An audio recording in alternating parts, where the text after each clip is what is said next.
Hello, I'm Harry FleuTV. Remember it, you don't have to.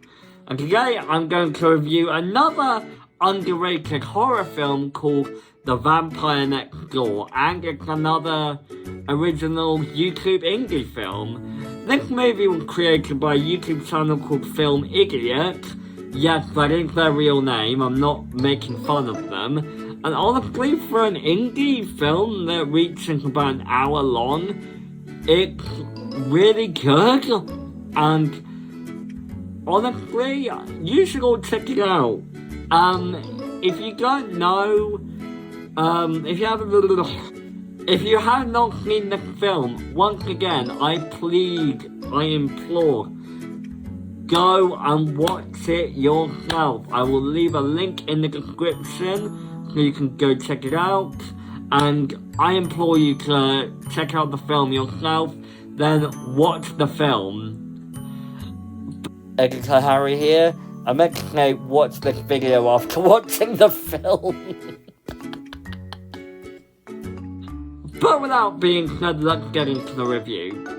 Now the story is about this young girl who was born in France, who gets turned into a vampire, and after attacking her werewolf boyfriend, and travels from town to town until she reaches the US. I can never remember which part of the US she landed in. I don't know if the name was implied, but it's about how this movie is about how this vampire girl is trying to find her way in the world. She meets another female vampire who recruits her, and they kind of go on a feeding spree and kill the vampire girl. Again, I can never remember her name. Okay, I just looked up her name. It's actually Evelyn. Yeah, so Evelyn goes from town to town until she meets another female vampire, and they go on a little feeding spree.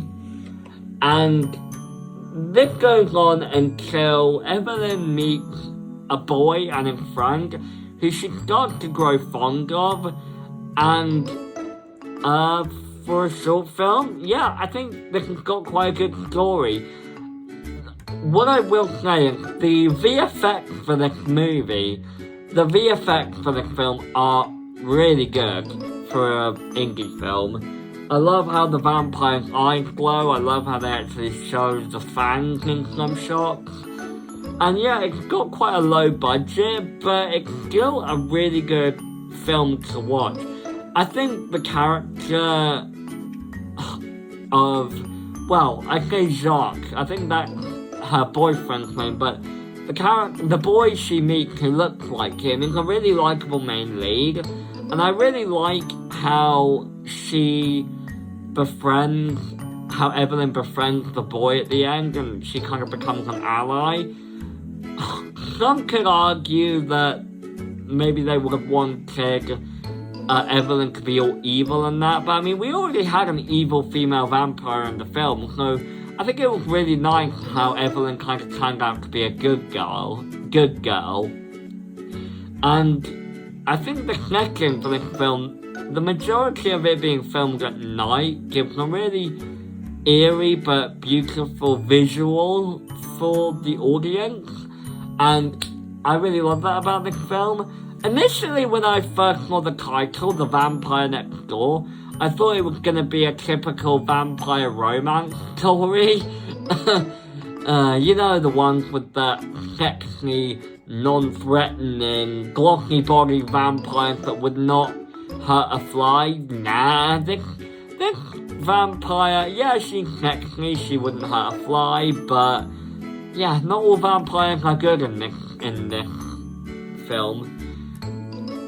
I really like how we really sympathize with Evelyn all the way through. Like, she's not evil, she doesn't go through some redemption, we kind of just sympathize with her all the way through, and I really love that about the Vampire Next Door film.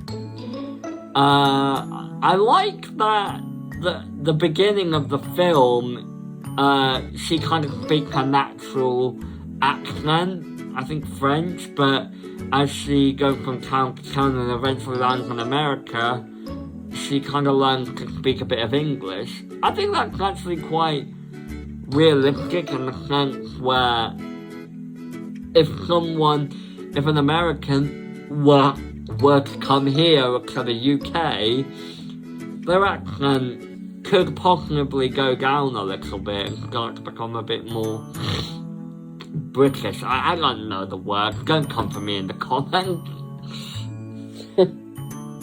But what I will say is, I want to see more.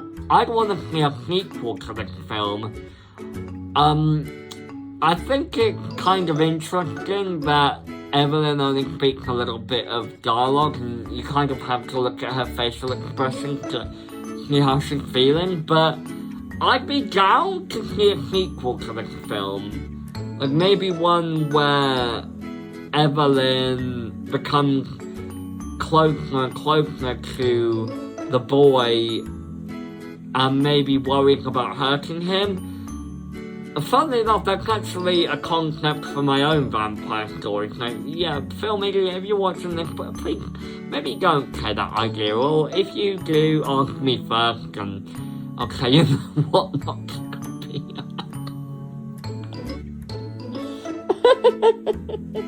But that is all I have to say. I'd give it a 9 out of 10. The acting was great. The set design was good.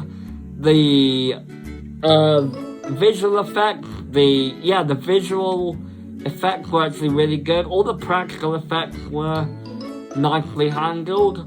And yeah, I give it probably a 9 out of 10. Tell me what you guys thought of the film in the comments. Did you like it? Did you not love it? Tell me what you think in the comments below. I'm Harry FleuTV. I remember it, so you don't have to.